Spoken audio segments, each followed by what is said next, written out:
Hello, everyone. 3 match weeks in, and we're ready for the international break. What's up, guys? Dave here, along with Diego and Aaron, for a transfer deadline episode of A Soccer Fan Walks Into a Bar. We've got squad updates, international window news, and a bit of coverage on the MLS and Leagues Cup too, so stick around. Well, what's up, guys? Happy September. Happy Labor Day for those in our audience that celebrate it here in America. How was the weekend for y'all? It was great. It was quiet. It was nice weather. We had a lot of celebrations. It was pretty good, though. Good. How about you, Aaron? It was good. A lot of soccer, a lot of magic. It was good. Perfect. So let's jump right into it. We have a lot to talk about. Obviously, a ton of matches on the weekend, and also towards the end of the show, because we want to wait and gather as much info as possible. We'll cover some of the deadline day transfers. Tons of stuff going on. Tons of movement, whether it's loans, full transfers, all that. So we'll try to cover as much as we can in the end. And the show might run a little bit longer than normal, but it's just 3 good guys talking soccer, so we'll roll with it. So let's go right into the Premier League action. Saturday morning, Chelsea, under some dubious VAR circumstances, 2-0 win against Fulham in a London derby. Goals from João Pedro and Enzo Fernandez penalty, and that was it. But some very interesting circumstances surrounding that. Fulham had a goal called off. Obviously, I believe the penalty went to VAR as well and was confirmed for Chelsea. And then I actually want to look it up, but some interesting comments from Anthony Robinson, the American, about how the VAR works. And honestly, I agree with him 100%. But let's cover some of the in-game action first. Diego, what were your takes on that match while I'm looking up this quote? I mean, yeah, dubious calls and all. Chelsea did dominate that match. They created most of the opportunities. There were some other ones that they kind of missed, but Fulham wasn't there. They played a good match. They played a grinding match. And the thing is, usually when you're the one on the offense and everything, you get those calls. You're so happy to get favored. And also, Chelsea's Chelsea. Chelsea is Chelsea. They currently now sit. So being realistic, they should have won fairly. They had the opportunities, but the little help or the little controversial situations kind of tainted that victory. Yeah, so Chelsea, it was deserved. Chelsea sits second in the table now, right behind Liverpool and Fulham. On the heels of that, still winless. They are in 18th in the relegation zone. Obviously, way too early to kind of differentiate from all that. But here's the quote from Anthony Robinson post-match talking about VAR. For the record, the PGMOL has come out and acknowledged that the VAR did make a mistake on that call. Michael Salisbury, who was the acting VAR, and oddly enough was supposed to be the VAR also for Liverpool Arsenal, was taken off of the Liverpool Arsenal match afterwards. So Anthony Robinson essentially says, quote, if they can check something for 5 minutes and still get it wrong, then what's actually the point, end quote. And, he nailed it there, in my opinion. One thing I kind of like that the NFL, honestly, I haven't watched NFL in a few years, but what they used to do was you had a time frame to go to the video and check it. All this stuff with clear and obvious being the key words. If it takes you that long to figure it out, it's not clear or obvious that the referee made an error. So at what point do we kind of go back into, letting the official on the field make the call? You can't go back and go. Yeah, I mean, it's sort of like baseball, right? Or like baseball, where they say tie goes to the runner, right? Yeah. At this point in time, if you don't have clear evidence to overturn the decision, it should just stay the decision which was made. Exactly. But that's why I think, give them, again, it's a little bit different for soccer, but also, for the Premier League, at least, you have all these guys in Stockley Park literally just looking at video.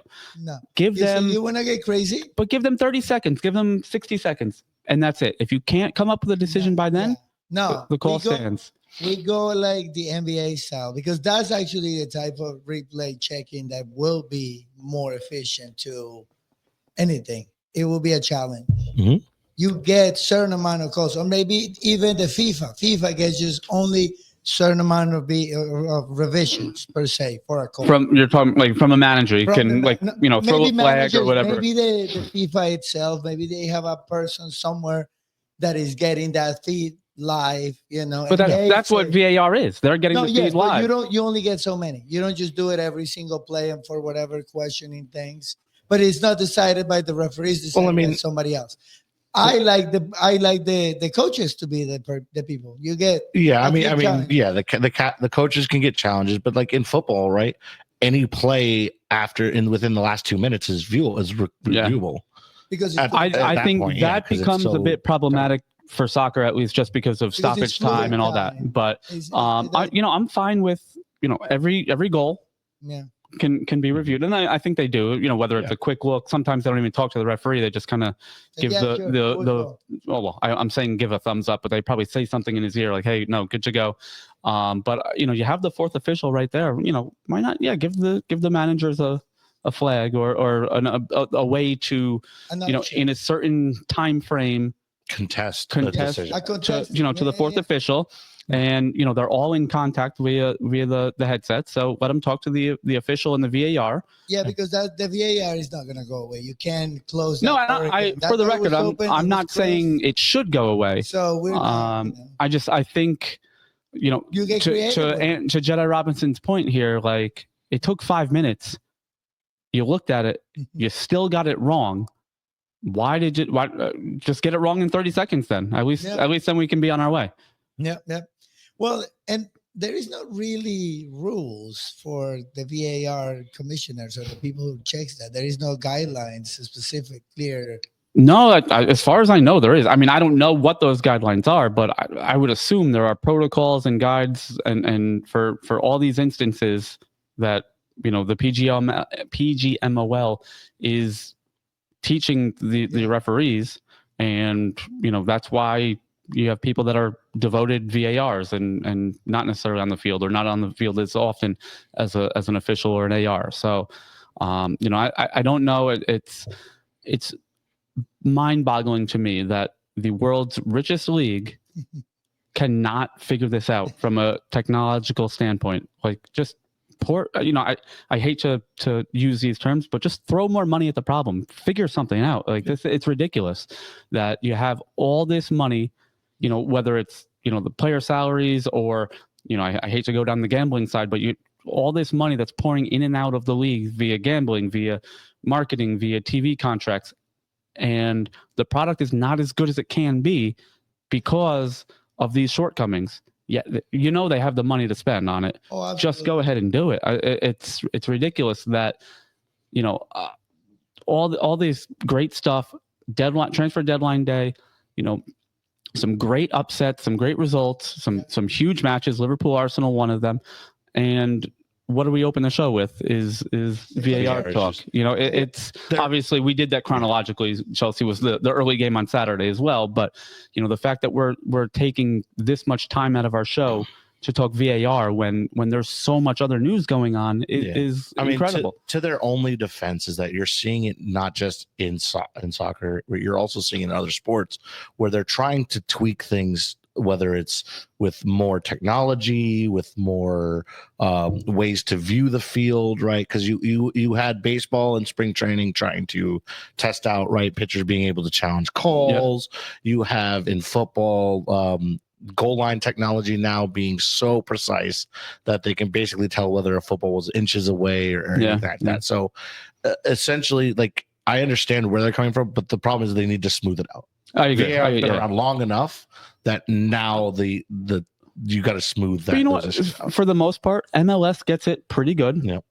You never hear about it in the Bundesliga. Obviously, German engineering and structure, it's kind of like made for them. And they were one of the first leagues to do it at the top level. But, why don't we ever hear about the Bundesliga not getting these calls right? I mean, I'm not trying to be like leaguist, I guess you could say, but in reality, the Premier League is the only one that has a lot of teams fighting, right? You see, like in the Bundesliga, in reality, you only hear about one or two really big teams, and if the calls don't go their way, then you hear about VAR. All right. Well, okay. Well, You so know. let's, and I don't disagree because it happens all the time with La Liga and, Mhm. and Madrid and Barcelona. Yep. I get it. Fulham are in 18th place right now. Correct. So, But I feel that full. But that's the thing is, I feel that Fulham actually fought. They should have gotten an equalizer when it was 1-0. But it's just one of those things that like it went Chelsea's way. yeah. Again, I am fully aware that in the grand scheme of things, it tends to all even out. Yeah. Mhm. But as we've talked about, several times, like that doesn't help Fulham, going into the international break now, winless. Yeah. It sucks. Yeah, tough. Again, going back to my first call, Chelsea would have won that game anyways. They would have. They very well may have, but What is the fairness? we of the situation? in sports you can't go on what ifs.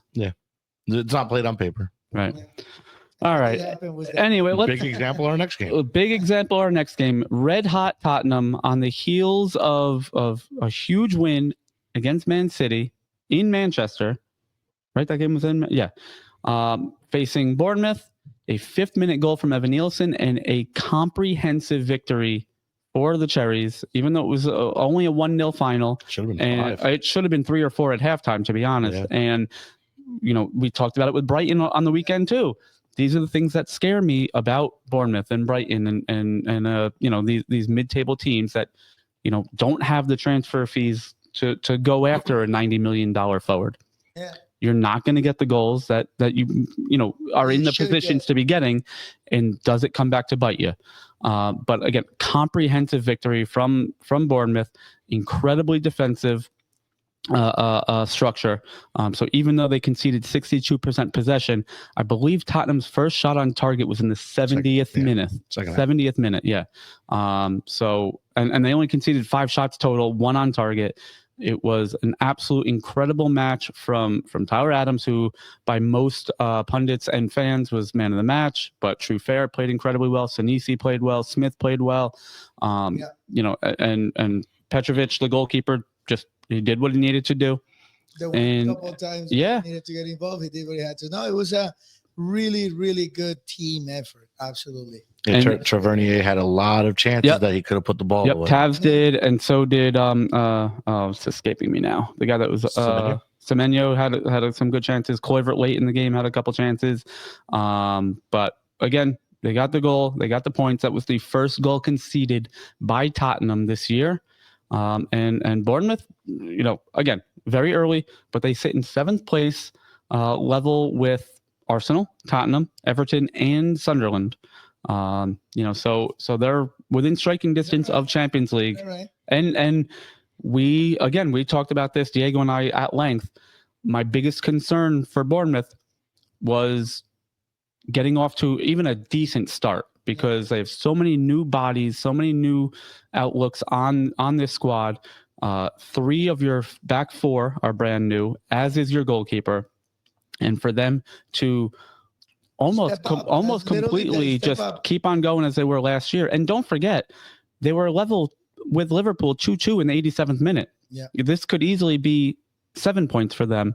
And so with those 7 points and Liverpool dropping those 2 points, they would be, tied for joint first. Well, no, and the funny thing is, actually, possession time was on Tottenham dominated. It was 62% possession. But they just kept it. But the thing was, Bournemouth was disciplined enough, like you said. All the new guys kept the lines. The ball went sideways a lot. Yes, for sure. He never went forward. And let's put it to you this way: the only reason they had that much possession is because of the amount of shots that Bournemouth took. Right. The ball went right back to them because they kept playing in Tottenham's side. Efficiency all the way. Yeah. And you can have 60, how many ever possession, 62%. If you can't take it out of your own box, it's going nowhere. And again, not always a huge, obviously you could have some aberrations in these stats, but not a single corner kick for Tottenham in that match. So again, that tells you they were never really Yeah. They were in never really very close dangerous enough to spot. be You know, they had under. a couple as the game dragged on, 80th minute and beyond, couple dangerous, runs down the sideline and serves through that nobody got a head on or nobody got a foot on. Well, that's but It's always nice to see Tottenham become Yes. Tottenham again. It's Yeah. always nice. And I mean, that was another thing. It wasn't that they were lacking. They played their game. Bournemouth just played a better game. Yeah. So we can't talk about Tottenham sleeping or saying, "Oh, okay, this lost is it's a show of weakness." No. Bournemouth is Bournemouth is to their credit, because I was listening to a lot of English soccer radio shows over the weekend. I think this is both a good and a bad thing, but I think the secret is out on Bournemouth now. Yeah, this is now year 3 of Iraola and Tyler Adams and this new ownership group and most of the conversation was about how well Bournemouth played, not Tottenham got surprised by the lowly cherries. It wasn't a surprise. The giant killers. So it's good to see that. I hope that is a trend of things to come, and we're fighting for European spots alongside the Arsenals of the world, all year long. So the process is there. It is. Yep. All right. So elsewhere in the league on Saturday, Man United needed a 97th minute penalty from Bruno Fernandes to overcome lowly Burnley. 3-2 final that was. Former Bournemouth player Jadon Anthony actually scored the second goal for Burnley. But again, 2 goals on 3 shots on target for Burnley. Bayern not drowning himself in glory here, despite the 62% possession from United. And I believe, just see that Man United did finally sign that goalkeeper. Let me see where we are here. Oh, Emiliano Martinez. No. No.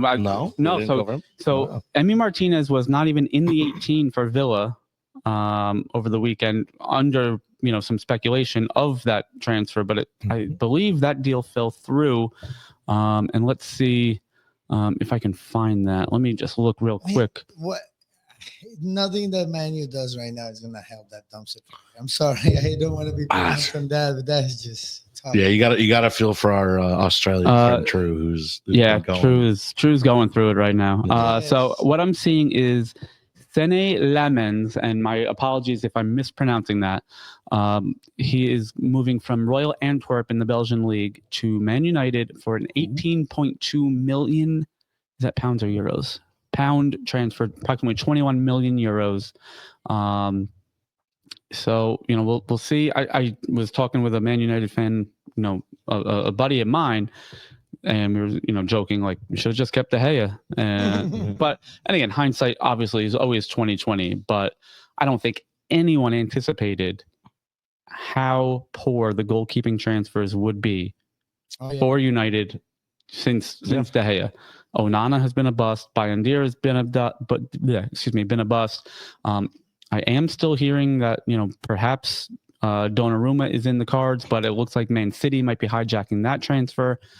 So we'll see if we have any news for you by the end of the show on Donnarumma's whereabouts. Yeah. We should have gotten one of those plane tracking things to see who's moving from where. The Santa tracker. There you go. I feel like you gotta feel for Burnley on this one. They came in and they fought hard though. That's exactly what I wanted to say. I mean, yes, Man U won and they did whatever they did, but Burnley was the one that showed the lower teams that came up are looking to fight so this year. Burnley has a win and 2 losses. Each of their 2 losses are by 1 goal. Yep. So they lost 3-2 to Man United. Wait, where am I? Oh no, I'm sorry. They lost 3-0 to Tottenham, and Tottenham has been hot until their recent loss at Bournemouth, and then they beat Sunderland, another newly promoted side, 2-0. So they do have goals in them, which is not commonplace for these newly promoted sides. And that was something else I wanted to talk about. Is just how well overall the new sides have been doing. Sunderland already on 6 points, they sit in 6th place. Leeds United on 4 points are in 12th, and Burnley on 3 are in 14th place. So both, again, very early, but all 3 rather are out of the relegation zone, which if you saw the last couple of years, is definitely the exception to the rule. Now my thing back, when it comes back to the game is I know I'm probably also going to be on the very latter end of this, but I don't know about you guys, but I'm just getting tired of seeing 90th plus 7, Yeah. Literally what I was 90th gonna plus say. 8. Literally was I'm gonna like, say. you got to be kidding me. Like, the goal was at the 90 plus 7. and then it was a penalty on top of that. It's like, so come on. I did not watch the match, Yeah. so I'm only going by the stats, and it says 97th minute. For all I know, that foul could have been in the 88th minute, and there was plenty of stoppage, VAR, all things aside. But the alternative is, to get rid of the time wasting and start doing yellows. I'm kind of on the fence either way. Yeah. I've always been in favor of that. Why? Stop the time waste, get yellows, man. You create discipline for a little bit. But you know what? My thing with that is because the referees tend to give a little latitude here and there. So, like, at what point does the yellow come out? You don't. You go, what's his name? Bald referee. Oh, my God, I can't remember his name. Collini? Yes. The old Italian guy, Pierluigi The old Collini. Yeah. timey. Yeah, Collina, Luigi. I believe. Zero tolerance, man. That's But- what we go to. But at You the same, teach so them- and you pay them better. That's the thing. You give them authority. You give them more money. I agree on all that. You demand authority. Yeah. Oh, screw that noise. But for me, No more. I don't have a problem. Like, what I have a problem with is, okay, this guy wasted 9 seconds, no card. This guy wasted 11 seconds, and all of a sudden he has a yellow card. Like, where's the line? As far as I'm concerned, don't give the goalkeeper a card. We're keeping track of the clock. Like, just who cares? Just take as much time as you want. I don't like. It doesn't matter. If we're keeping track of that, then what's the difference? Because it includes all the other things that also happen, and that's fine. Substitutions and all these other things. Okay. And it's actually kind of weird, if I don't want to say kind of corrupt, because there has been games, and we're saying here is there are games that with one goal, no fouls, one substitution in You one have half, 6, 7, 8 and then minutes. you go to 8, 9 minutes just because certain situations are not matching up. Mm-hmm. You saw it in the Liverpool-Newcastle game. You saw it in the Manchester United-Burnley game. These 8 minutes are coming out of nowhere, and you're like, how? It right? was The Real Madrid game. The Real Madrid game had 7. And nothing happened. Happened. Well, that was a big change. I believe it was the Qatar World Cup where they really were going to clamp down on time wasting and say, okay, you're wasting time. We're just going to add that onto the end. And you found games that had 10, 13, 14 minutes of stoppage, which, again, as far as I'm concerned, I'm fine with it. And that's the thing. So what you said about the 9 and 11 seconds, I kind of agree. All right, so let's make it 10 seconds. Well, that's the what I mean. referee has a 10-second decision to make. Or you let him waste your time, but you immediately, 10 seconds after the guy is rolling on the ground, you call the guy, you get him out of the field, you make him wait. So the MLS, and I think other leagues have started it too, but the MLS I know has the goalkeeper 8-second rule, where if you don't release the ball within 8 seconds, it's a corner kick. Yeah. But and it happened against NYCFC a few weeks back. Matt Freese made a diving save. Yeah. By the time he got up, he only had 2 or 3 seconds left, and they conceded a corner because of it. So not all and I'm saying time wasting, but not all time wasting is created equal. You know what I mean? Where do we draw the line there? So if it is an injury, if the guy has the ball in play, grabs the ball, we keep playing, he's not injured, we give him 8 seconds. So if the guy hits the post, lands the wrong way, you see that the play ends, the guy is still on the ground, you give him 10. 10 seconds is enough time for anybody with a stretcher to get to whatever. Yeah, I also think when you start opening up to injuries, now you're creating bad precedents also, because what's going to happen is you have a guy that, maybe it's a head injury, but he doesn't want to waste time and do this and that. No, he's just getting up and go. So don't get me wrong. I mean, we are far from the decision makers at hand in this stuff, but there are, I'm sure, a lot of other scenarios that are going through the heads of the people that are making these rules. This is what I'll end on with is you see it in football, right? The last 2 minutes, the teams tend to play a lot more game in those last 2 minutes. Yeah. because of the fact that they're pushing to get the win. They're pushing, and you see that with extra time. There's more intensity in the extra time. They got to get the goal. They're given 7 to 11 minutes. We've got more time. You know, it's like, why didn't you play that intensity during the 90 minutes? Don't forget, in the NFL, Yeah. the clock stops. Well, that's what I was going to get on. That's in what I'm those gonna get last on. couple minutes. That's what I'm going to get on. Yeah. I would rather see a clock stop than extra time. I'm not opposed to that. I think I'm kind of, again, I'm on the fence with it. The traditionalist in me likes, seeing, big number on The board. big number. Like that dopamine hit of like, okay, 9, like, it's Let's go. We got 9 more minutes. yeah, But that's the thing. Like VAR stop, click the clock. yeah. Okay. Goal review, click, hit the stop. I would rather see the clock stop and get the intensity within the 9 minutes than say, okay, we've got 11 minutes to get a goal. Maybe there's 12. Get a foul, get a penalty, score. Now we're really playing. Yeah, where was that? Where was that intensity to get a penalty to get a score in the 90 minutes? In the 90 minutes, right? Why does Burnley have to suffer in the 97th minute a goal? Yeah, like okay, I mean, a penalty. Yeah, like, you're not wrong. Yeah.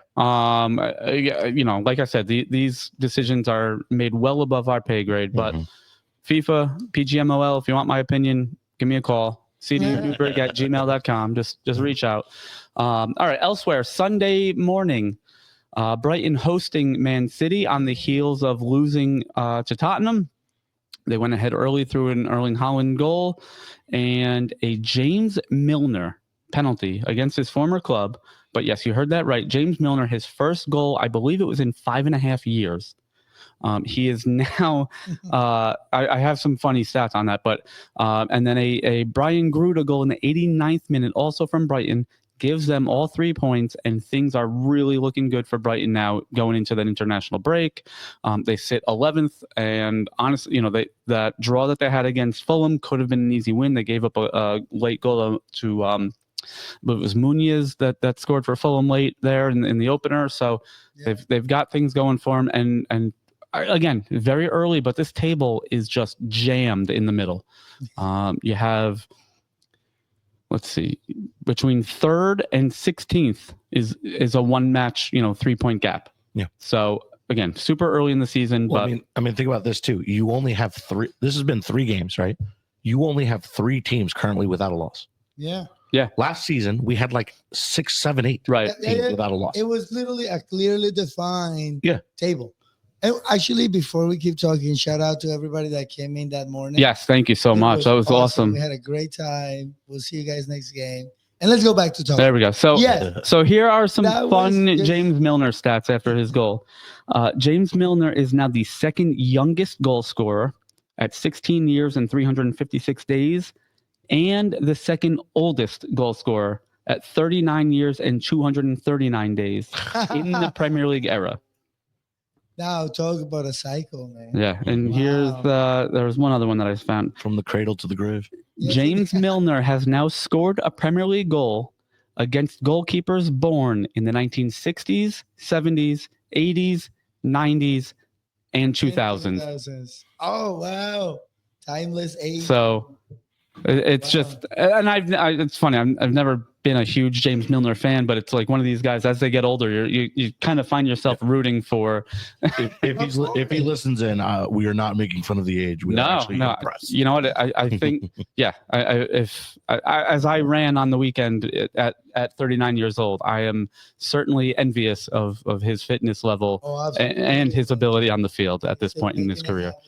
It's amazing. So, all right. So 2-1 to Brighton. Like I said, they currently sit in, where am I? 11th place after a couple tough results. And Man City now in 13th place, already 6 points off the leaders, Liverpool. What do we think of Man City so far this year? Again, super early, international break to kind of mix things up. But where are our heads on Pep Guardiola's squad here right now? I have 2 predictions. Okay. The first one is they wake up. The second one is this is Pep's last. Yeah. I think so. Yeah, he seems like that on the bench, though. Like, on the way here, he's been there a long time. I think it's He kind of looks. I think it's getting to him. And nothing wrong with that. You win it all. You Oh did yeah, everything you he could has possibly done do. literally. There's nothing more you can do Nothing. for Man. Exactly. Like, There's where do nothing you more you go? can do. You close your cycle. You're done.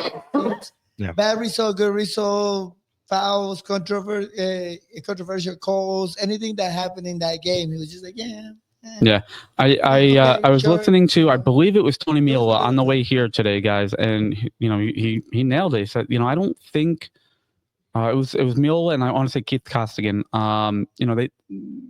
Pep Guardiola has never had to rebuild a team.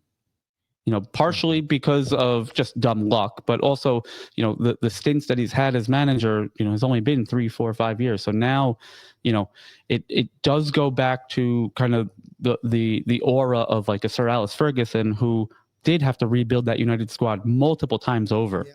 And Arsene Wenger's career with Arsenal, like, well, look, again, we're in the era where no manager really stays past 5 years, Yes, because they're not given the longevity to rebuild the squad, and you got to give it to. It's the same thing with players, right?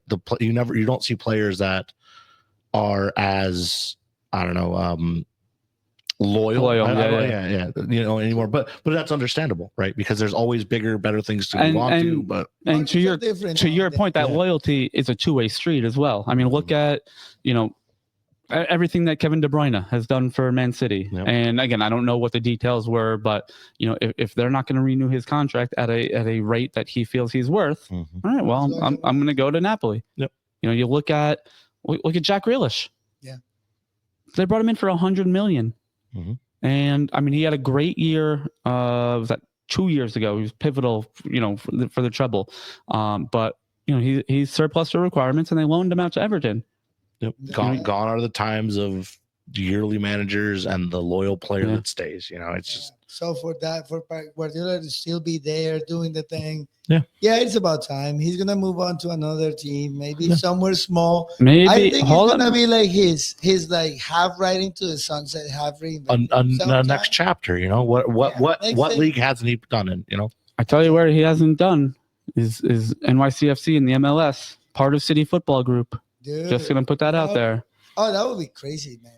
Why not? I believe he has an apartment in New York. He does spend some time here. So, Well, if you're hearing Dave, they're right there. Dude, that would be get on that thing. Help out. That would be an incredible coup in terms of coaching for the MLS. I mean, absolutely. I'm trying to think of any coach in MLS history that's got the pedigree of obviously nobody's got the pedigree of Guardiola, minus Ancelotti, a couple guys here and there, but at least get close. I'm trying to think of any manager in MLS history. Obviously, Bruce Arena has been around forever. He's still doing it, but that's a very American centric point of view. Early in MLS history, you had oh man, I can't remember his name. He managed Brazil in a World Cup. Carlos Alberto Pereira, I think. Carlos Queiroz, I think, was at the Metro Stars. You had Bora Milutinovic.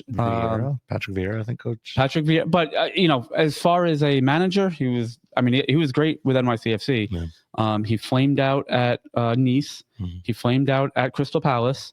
I don't even know where he's at now managing. Let's bring that up real quick. That's another thing, too, is you tend to see sometimes like some of the great players tend to be a little rough when they try to do a manager career. Yeah. And I don't shun them for that. I think it's because during their player career, again, like we talked about last time, you have to have that selfishness, that attitude, right? You're the best. And that's the thing, is the player, some of the best players in the world had that attitude. So going into a team sport and having to work as a team manager, it's harder to see it as a team role because you were so single focused that trying to focus on how to manage a team is very rough. How to put that collective together. Very rough. So Vieira spent 90 matches as manager of NYCFC, 44.44 win percentage, positive plus 14 goal differential. Among his other stops, about 2.5 years, a year and a half. No, 2.5 years. I'm sorry. Mm-hmm. At Nice, 39% win percentage, negative goal differential. just under 2 seasons at Palace, 29% win percentage and a negative goal differential. A season at Strasbourg, 35% win percentage, negative goal differential, and he's now at Genoa for the better part of a full year. He's at a 31% win percentage, but he does have a positive goal differential. So, in that sense, honestly, NYCFC has been his biggest accomplishment in terms of managerial. So I'm trying to think of other foreign managers that have done it well here stateside, and nothing's coming to mind. I mean, you've had Pep will be the crown jewel. Oh boy, would it!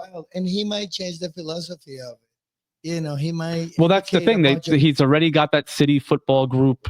I mean, he basically built it. So who Bring better? it here and the thing here is that being assistant coaches matters most, in a sense. Yeah. Just because the American sports, the way they are developed, and I'm so sure these coaches are going to learn so much. Yeah, and I'm sure the again, I've never been a manager at that level. I went as far as collegiate, but I'm sure the pressure is much lighter in MLS than it is, managing Man City, Barcelona, and Bayern Munich. We'll talk about pressure in a little bit, I think. Yeah, it can get wild. Well, we will cover that in our 100 miles to home. So let's finish off our Premier League weekend. Liverpool-Arsenal, the marquee match of the weekend at Anfield.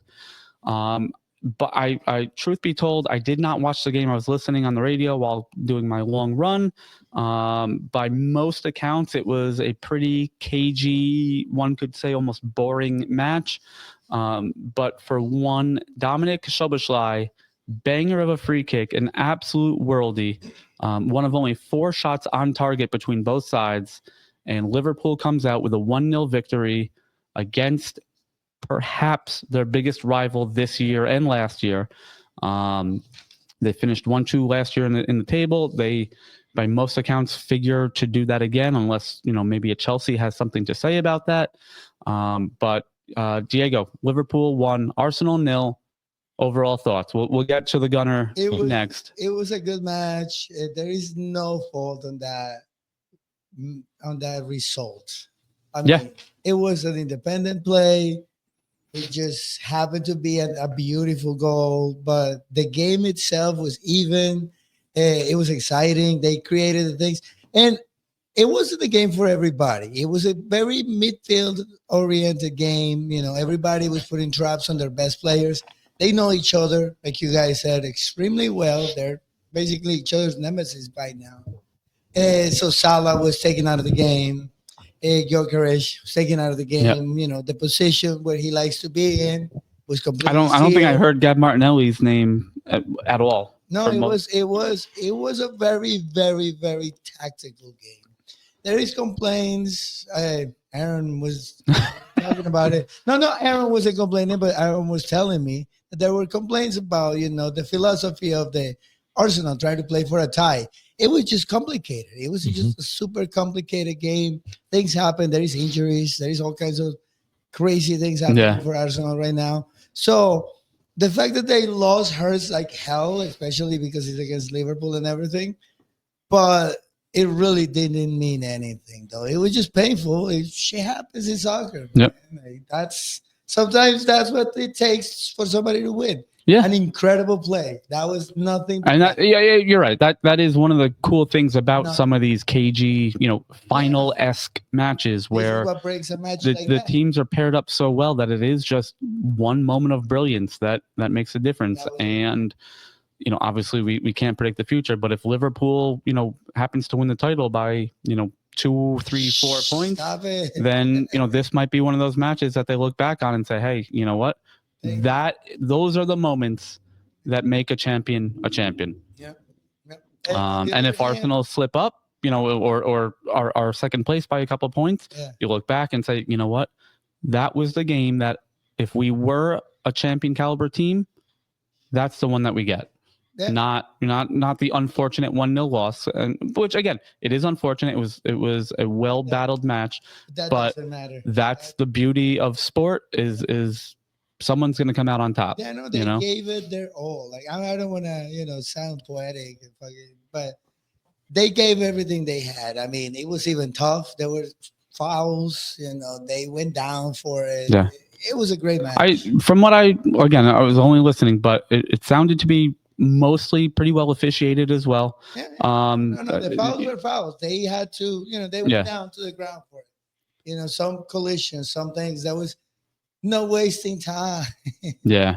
See, that one should have had 8, 9, 10 minutes, to be 100% honest with you, on both halves. I don't think there were more than like 6 or 7. Yeah. Well, I don't know. What are you gonna do, Aaron? What do we think? Your post-match redux, Monday morning quarterbacking of Arsenal now. I mean, there's a couple things here. There's nothing you could do, right? All honors to Liverpool for that goal. However, you could also tell from the Liverpool side, it wasn't a goal scored that they thought the match was won. Yeah, right. The players weren't going crazy. It actually seemed to going crazy. It seemed to open up even more. They celebrated and they got back because they knew that Arsenal could probably bring it back, and they could have. But it's one of those things that, again, like I told you guys, away at Anfield is one of the worst matchups they can ever have. Right.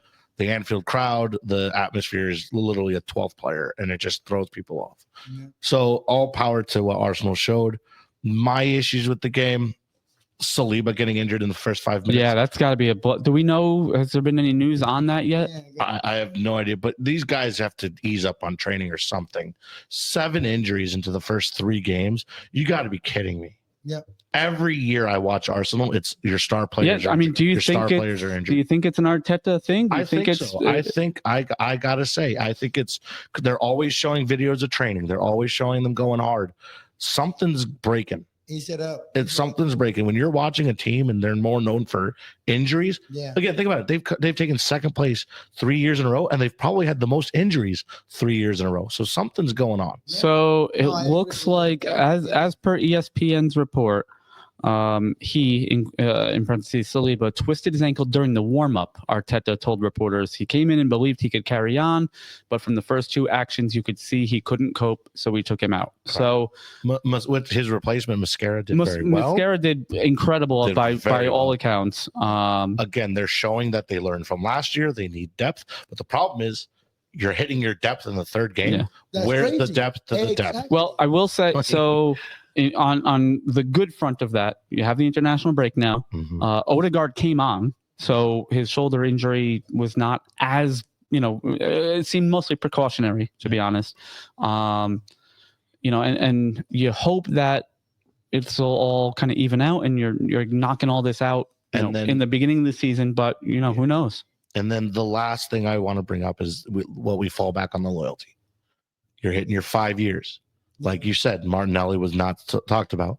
The number one name I'm seeing on all of the, wannabe pundits are Martinelli out. He's not doing what he did 3 years ago. Yeah. He needs a replacement. Arteta's playing for a draw, and you're seeing these things where we're hitting 5 years. We've got 1 trophy from it. As much as we want to put our faith in all of these people that have got us to the point where we are, where's the breaking point going to be? All people's loyalty is just, I have a feeling that this might be Martinelli's last season with us. He's not putting up as much. He might be sidelined halfway through the season. I don't know what's going on there. And it's tough to say. As an Arsenal fan, I would love to see him switch things around, but also as a loyal fan, I want to see someone that's going to put in more work in that position. Oh, that's very fair. You are the maybe the most logical Arsenal fan I've ever come across. So it's you hit it there. If it's all well and good to be loyal, but when the results matter and you're fighting for a title year in year out, if you're not getting the job done, you got to be out. We got to find someone that is going to get that job done. So and these are the losses that I don't mind. Yeah. The losses that I hate are when Arsenal goes 2 up and they look like they're controlling the match, and then the second half comes and they just break. Right. And you're like, where the hell did you go? Well, and a 0-0 draw going into the 83rd and a team needing that fantastic finish, I'm fine with that. Right. There's nothing you can do. That's been one of the knocks on Arteta is, his lack of adjustments. Yeah.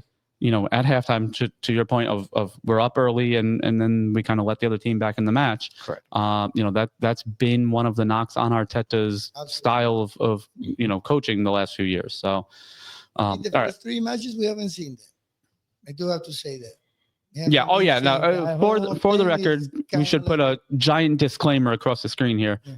We're only 3 weeks in. We have 35 matches left to play, And again, only including another transfer window. We have the Yeah. winter window. So, And again, only 3 teams winless or Yeah. lossless. Yeah. That, which is incredible. It goes to show you that this year we're gonna see some fights. Oh, We're going to see some fights. Yeah. You saw even Liverpool, who's currently 3-0, had to fight back against Newcastle, which again, Yep. for the millionth time, we had to watch a 90th plus Yeah. 7 or a 90th plus 8 to bring it back. they obviously they dominated early, but they had it taken to them by Bournemouth in that opening week as well to get choo-choo level. Yep. They needed late goals from Chiesa and Mo Salah. Newcastle was a guy down Yeah, and scored 2 and goals scored on them. twice. Yeah, and looked like there was more coming. They're not looking as lethal as they are. No. No. Although I will say there were a lot of questions around Van Dijk and Konate. They both played very well, against Arsenal. And I think part of the problem with Liverpool, and then after that we'll move on to the next subject in the Premier League. But I think part of the problem is, we just witnessed Man City win 4 leagues in a row. Yeah. And we expect it to almost be easy to defend your title. And, Always not. you win that league and it's very difficult to keep yourself motivated week in, week out. Like, hey, yeah, we just won everything there is to win. Like, Absolutely. what's next? What are we doing here? But is that but- real target on your back? Right. I was going to say, on the flip side, every team is going to have their best match against you as defending champs. Yeah. They see the gold, lion patch instead of the regular, white and blue one because you're the champion, You're on. and everyone's buzzing, to play against you. So 100%. Well, a quick shout out to Crystal Palace. They're 8th right now. And they seem to be holding 2 ties, 1 win. yeah, I mean I'm they not going to make a big deal out of it. I just wanted to say it because my 2 Colombians are there. So that's going to be the team that I'm going to be throwing out throughout the season in there. they've lost Eze, they've lost I want to say Guehi is going too. I don't know if that's been finalized, but like I said, towards the end of the show, Yeah. we'll cover all that. Maybe most importantly, Aaron, you mentioned that there's only 3 teams that haven't lost yet. Aston Villa and Newcastle both have yet to win a match in the Premier League season.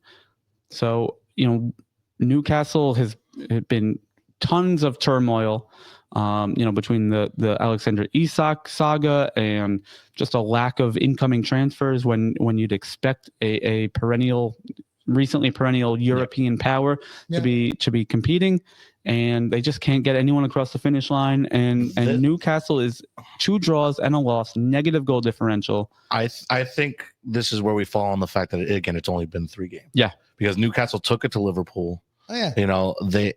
They've had some hard knocks over the last 3. Now I think now that the Isak deal is done, they can get the drama out of their way and they can focus. You would hope so. And I That's literally do what I believe was they're gonna say. rumored to be They're bringing in a taking big forward as well, with all that Isak money. So, but yeah, them and Aston Villa, Unai Emery, is kind of a wonder manager, despite his hard time at Arsenal. But who wants to be the guy after Wenger? You look at David Moyes at United.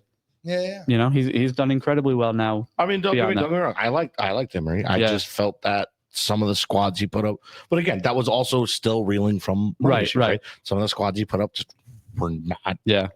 But then again, you also had a squad that looked like it could never lose. You had Lacazette, Aubameyang, Ozil, Sanchez. Like you had all these players that looked like they could score on anybody. Mm-hmm. Yeah, he won a few in face. That's fine. All right, let's Crystal Palace, and let's hope they keep going at it. Yeah. Well, I mean, not if they're going to be competing with Brighton and Bournemouth for in the table. So let's take a break there. We will be back in 30 seconds for 100 miles to home, guys.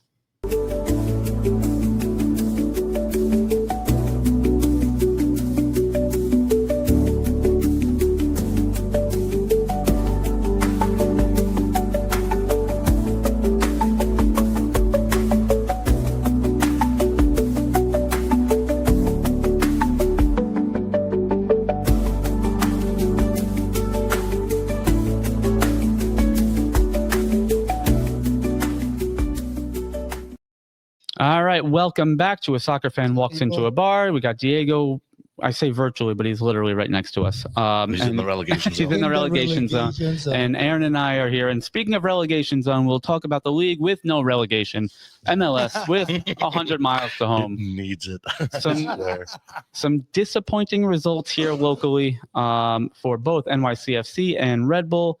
Let's go to Red Bull first. A scoreless draw at home against Columbus Crew. Didn't look good. And there was a bit of an issue post-match. I don't know if either of you guys caught this, but apparently Emil Forsberg got into it in a little bit of a heated conversation with some of the fans.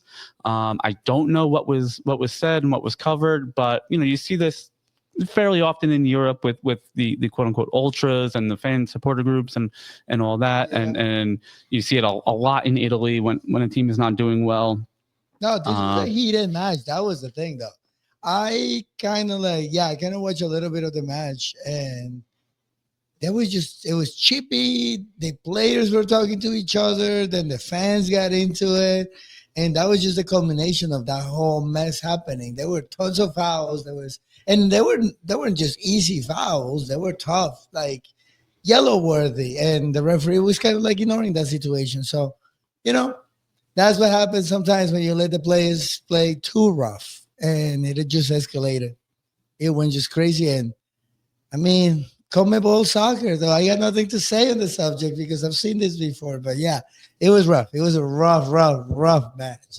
At the end, I don't think they were even playing to win. They were just trying to hurt each other, man. Yeah. All right. So, and then elsewhere in the Hudson Valley, New York City Football Club hosting DC United. So NYCFC on a 5-match unbeaten streak.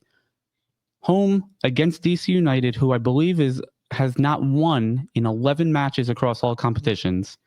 So you figure chalk, it's easy 3-0, 4-1, whatever, goals are coming.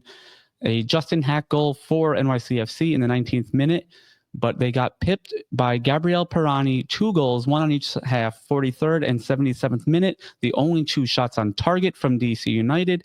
And DC takes a 2-1 victory. They have already been eliminated from the playoffs. And here they are beating. And listen, this was, we talked about it a bit last week. NYCFC, I believe, has 5 matches in 14 days.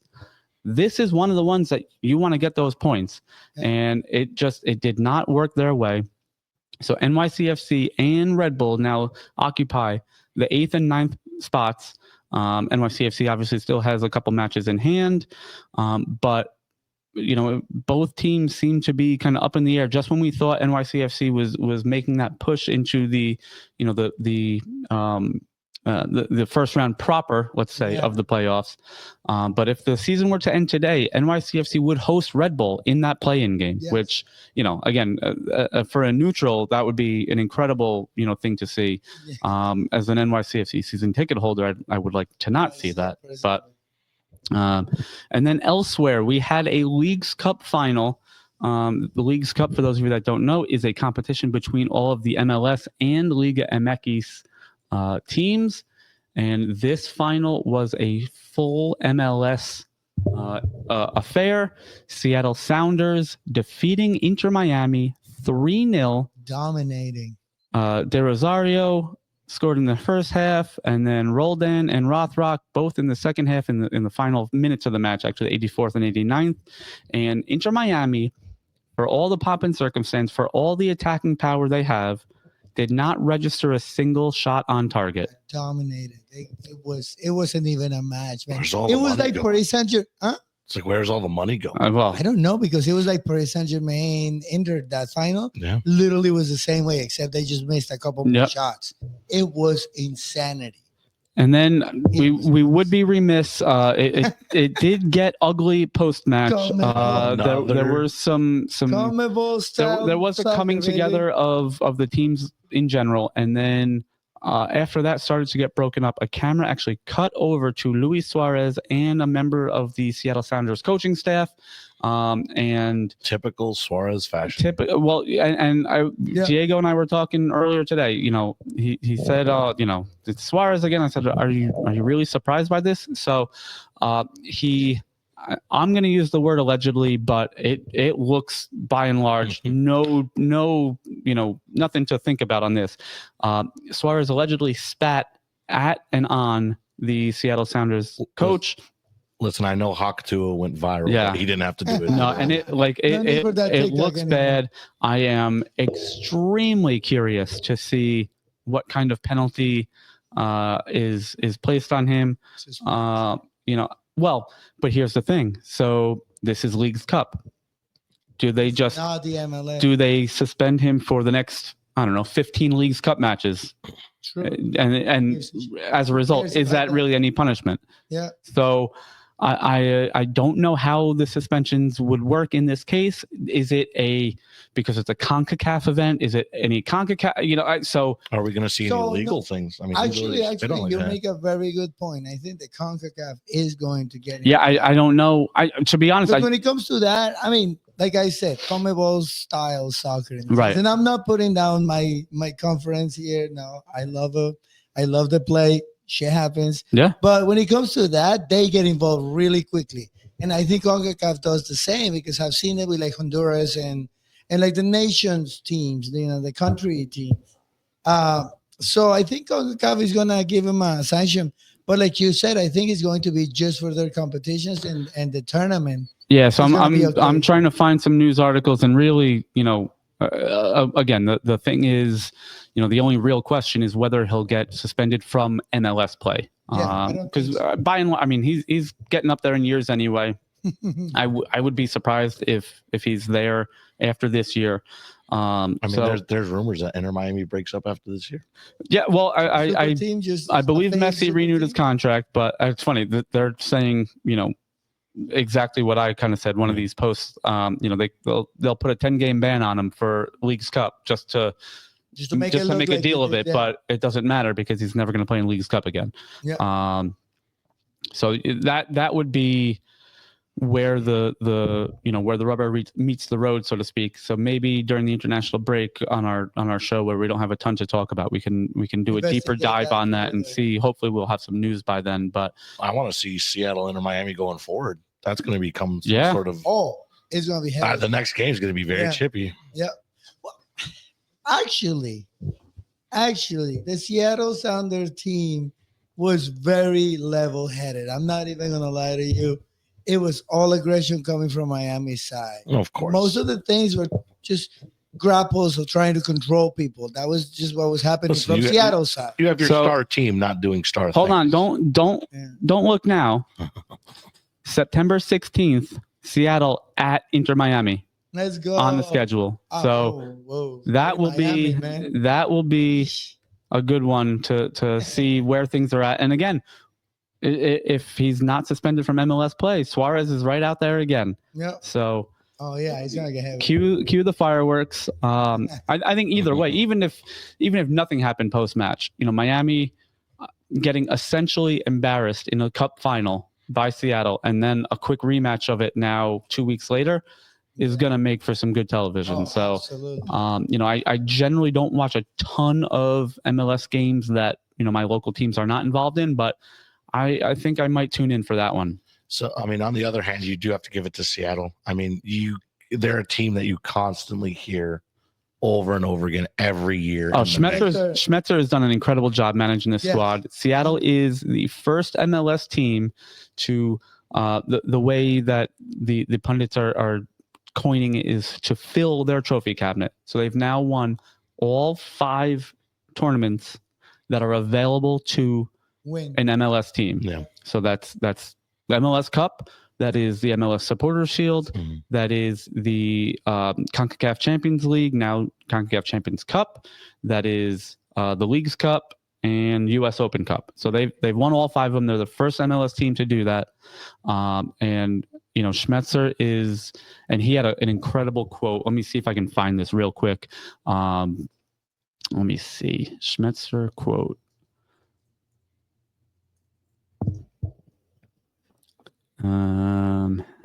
Where? Yeah, but the thing with those situations is that the violence that is being projected, it's kind of like putting a damper on that.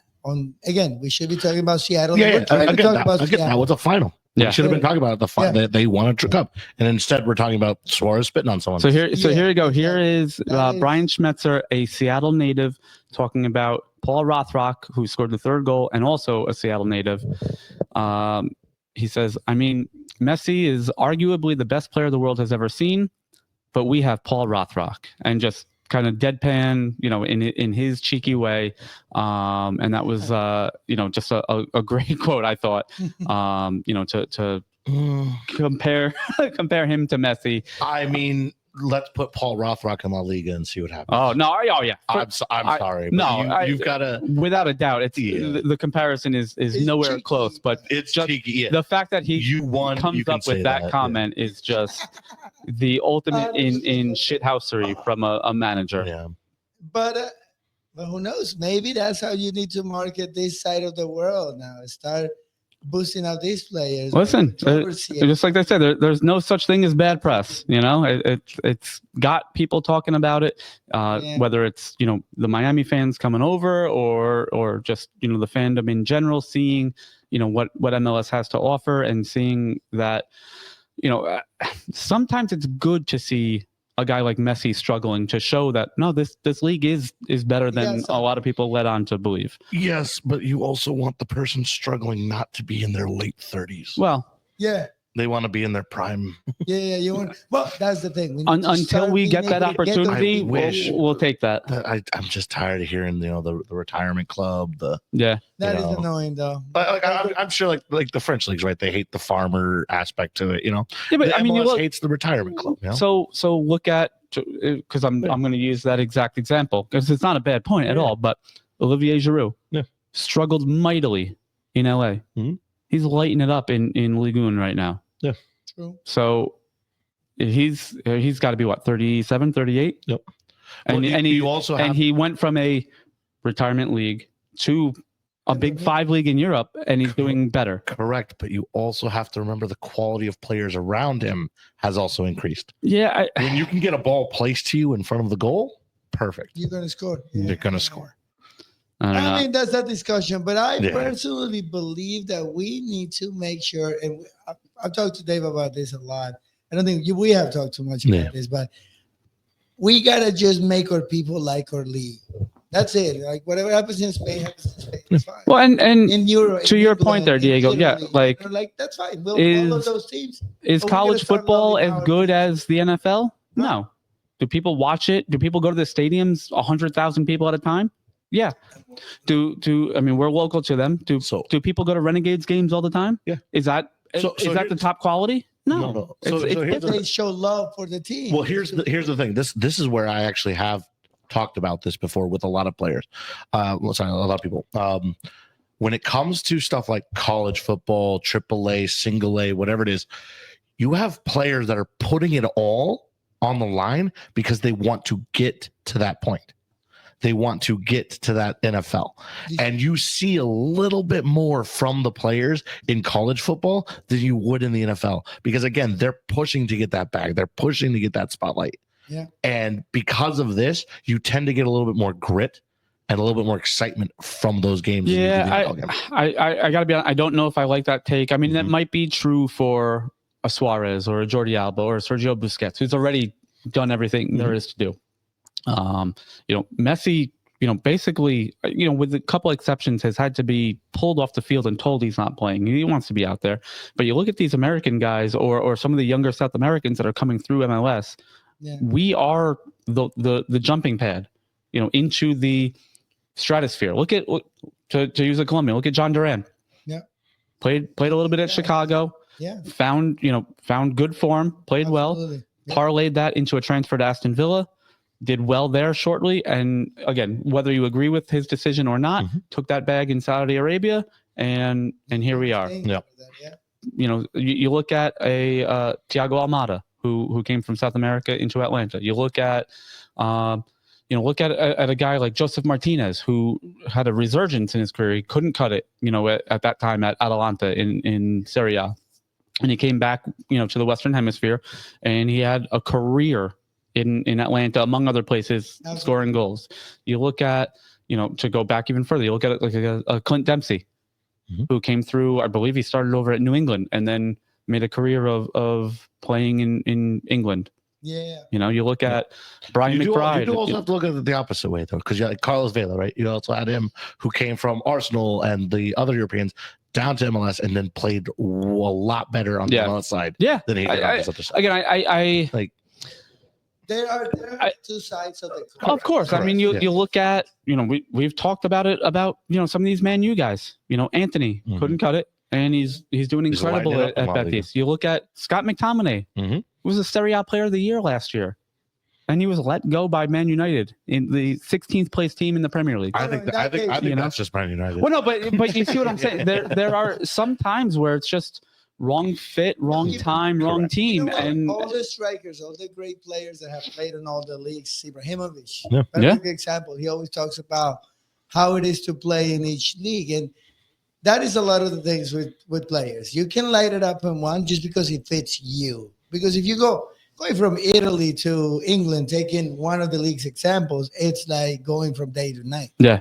Well, They're absolutely different styles of play. And it doesn't make one better or worse. No, it just makes it different. So that's kind of like what it is with players. What I kind of like to say is, and again, love for the game or not, you're saying it perfectly, that the MLS is the jumping pad to most of our continental play. Yeah. Every single body that comes out here, it's coming through the MLS. And because we have the connections now, there is a lot of American owners that own teams here on the other side and vice versa. That's why this is the jumping pad. So we need to emphasize that when it comes to getting those 100,000 people coming in here. In your league. And you know what? It's our Sorry, league. and I'll get to your point also, Aaron. But you know, we unless, and we've talked about this with Bournemouth, unless you are Real Madrid or Barcelona, you're a selling team or a selling league. You know, unless you're Liverpool, even Arsenal has, you know, Man United, these major clubs have had to, whether it's for PSR or just, you know, balancing the books or just a not a good fit, they've had to get rid of quality players. You know, so it's not as though, you know, you look at like those Ajax teams of the 90s and 2000s. Like, the Ajax and the Dutch league is a selling league. It doesn't make it better or worse. It's different, and that's their model. League, as I like to say. Yeah. So, Aaron, what were you going to say about it? No, I was just going to say that I think the thing is, we like you said, it's a league where players will come in and then they'll jump to the, you know, where they're going to go. I think we need to start retaining players. You know, it needs to become. I think is how do we retain? Part of the problem with that is the fact that there's a salary cap. Yep. I do think in recent years, whether it's, you know, the Beckham effect, the Messi effect, the Apple TV deal, I do think they are starting to make more money available to ownership groups that want to push to get their squad better and keep those players. Realistically, I think, you know, again, we're all in our late 30s, early 40s, so we don't remember the NASL. But you know, when you just let owners have free reign, they can get themselves into trouble. There is one thing I do have to give to the MLS, though. I do have to give to the MLS is that there's never other than maybe Seattle in recent years and maybe like New England back then, there's no dominant team like there used to be. And that's due to the salary cap and some of these other, you know, mechanisms that they have in place. And just like you see in normal US sports, there's always someone new winning. There's somebody dominating at like that wasn't before. And it's not like, you know, again, La Liga where you only have I was going to say, you're not going to have Juve and Bayern Munich winning 10 straight leagues. Correct. And that's the thing is that at least with the MLS, you have a lot of variety. And I like that. I think that's what the MLS should market out to. And again, this side of the world, we need to emphasize that and maybe try to break through. And we talked about all the traveling and everything, but start getting involved within ourselves. You know, start branding out American, or, you know what I mean, the Americas as a soccer entity. I mean, the opportunity is there. I mean, they got a lot of money from Apple. I think part of that hurts them in terms of visibility because Apple TV Plus is not, widely available or widely purchased subscription package. So they might have hurt themselves a little bit there, but you take the bird in the hand in that scenario versus the proverbial two in the bush. But that's not a difficult thing to do because I mean, personally, when it comes to our markets are not big. So if Apple were to be smart enough and they were to spearhead this situation, let's say start buying out the rights for pretty much all the leagues, the Ecuadorian League, Venezuela, and they start cornering that whole. If I can be completely honest, the Apple deal is a move for Messi. That was it. Full stop. I don't think, certainly not anywhere near the dollar amount that they paid the rights for. But yeah, the Apple TV deal was Messi's coming. We want to be a part of it. Here it is. Here is this money. Yeah. And until you can prove me wrong with facts and figures, that's where I'm at. No, it makes total sense. But yeah, so kind of closing in on this rant and this full sidetrack that we had. So I don't even remember where we were. Right in time for the international match. There you go. International break. It always, especially the last couple of years when the U.S. has not had any competitive World Cup qualifiers to play, it always kind of gives me a little bit of a disappointment. But we have some quality matches coming up. Obviously, if you want to look online, there's tons of European and South American qualifiers as well. But Friday, one of the big ones, Friday afternoon, Ukraine-France should be a very nice qualifier. And then Saturday, both of our kind of most local national teams, the U.S. men are hosting South Korea. That game's actually in New Jersey. And Mexico, Japan. So, we have a doubleheader there. U.S. plays at 5 and Mexico, the late game at 10 o'clock. I believe that's out on the West Coast. Sunday, another major European qualifier here, Turkey, Spain. Which again, two battle-tested teams. Spain has in the last 10, 15 years won everything there is to win. They lost in a final to England recently, but they are looking back to get on stride with a new crop of players, including Bournemouth alum Dean Howson, who's plying his trade at Real Madrid right now. So some cool stuff there. If we can get things together, we may do a live stream watching the U.S. South Korea game. So check out, look out for that on our socials. If we do, it'll probably be over on Twitch. And then one for the road. You got anything for us, Diego? No, we're just chilling. I was looking about a James Rodriguez thing with this but nothing. How about you? And I got one that I forgot about that I wanted to bring up. I got to see if I can find the exact stat. But you have anything? No, just Arsenal bringing in Hincapie. I have no idea why, but welcome to the team. Yeah. We'll cover some. It was one of those that was like, okay, cool, all right. I didn't know that was going on. So let's see what I heard Tottenham was looking at him too before, and that must have been the reason. There you go. That was the trigger. Yeah, that was the trigger. Go get him. So let's see. Let me refresh this and see what we've got. Let's see. Deadline deal blog. Major deals done. So Tottenham have sealed a loan deal for PSG striker Randall Kolo Muani. He has kind of fallen out of favor with PSG the last kind of year plus. Arsenal loan. Oh, so it's a loan with an obligation to buy. So probably some PSR stuff in there, to satisfy all that. U.S. national teams Yunus Musa on loan from AC Milan to Atalanta staying in the north of Italy. This has kind of been going on for a while, but Brighton's Facundo Buonanotte will be on loan to Chelsea, or as I like to call them, Brighton North. Rasmus Højlund does complete his loan deal to Napoli with a 44 million euro obligation to buy. Looks like Real Betis and Man United have gotten that deal for Antony back on track, and Real Betis will be paying 25 million euro for that. We are still waiting on confirmation. Allegedly a 125 million pound deal for Newcastle striker Alexander Isak to Liverpool. This will be the second time in a month that Liverpool will be breaking the Premier League transfer record. After Florian Wirtz and now Isak.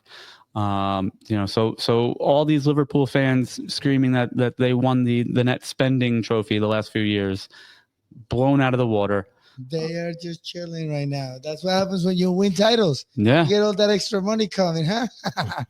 It looks like I wouldn't know. maybe Aston Villa will be going in on a loan for Man United winger Jadon Sancho. Manuel Akanji from City looks to be going to loan on loan to Inter Milan. In the wake of Newcastle losing Isak, it looks like they have a £55 million deal together for Brentford striker Yohan Wissa.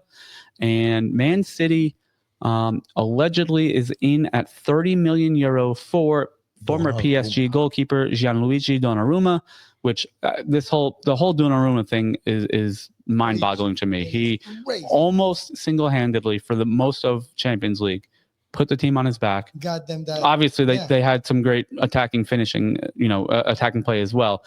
But Donnarumma was so good for them in that Champions League run. They won a treble, and immediately he's out the door. I can't believe it.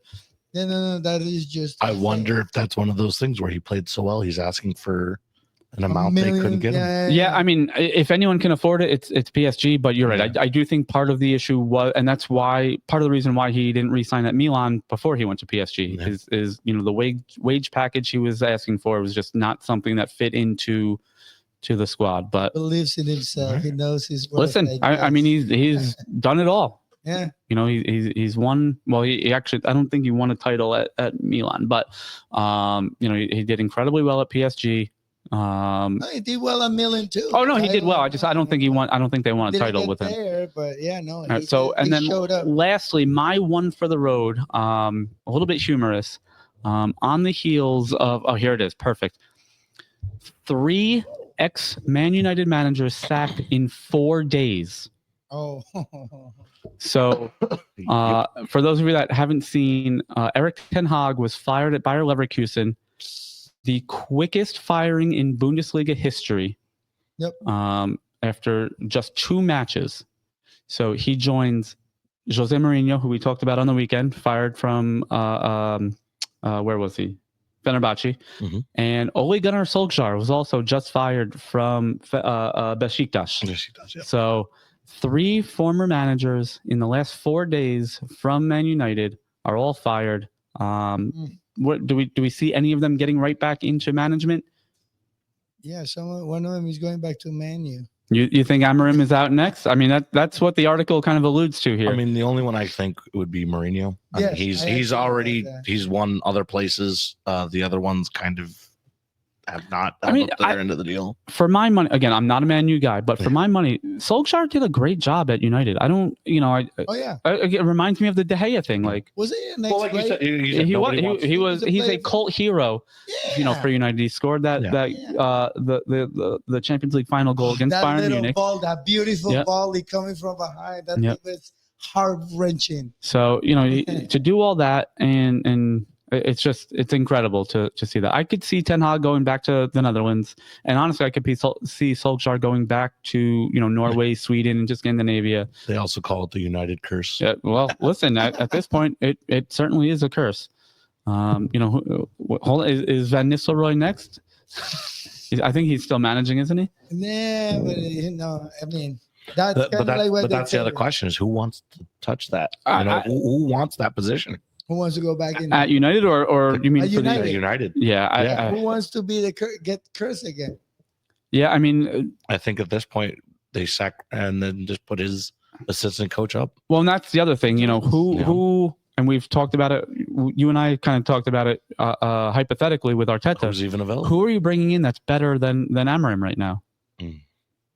I mean, it could be Mourinho or one of these guys, but obviously the Mourinho, trial with United didn't work the first time around. So and especially Mourinho being the kind of person that he is. If it doesn't I cannot see Mourinho and Jim Ratcliffe getting in a room together and agreeing on anything. So, all right, well, that is going to do it. We are at Cal. This is we just set a record, our longest show ever. Happy Monday, happy September.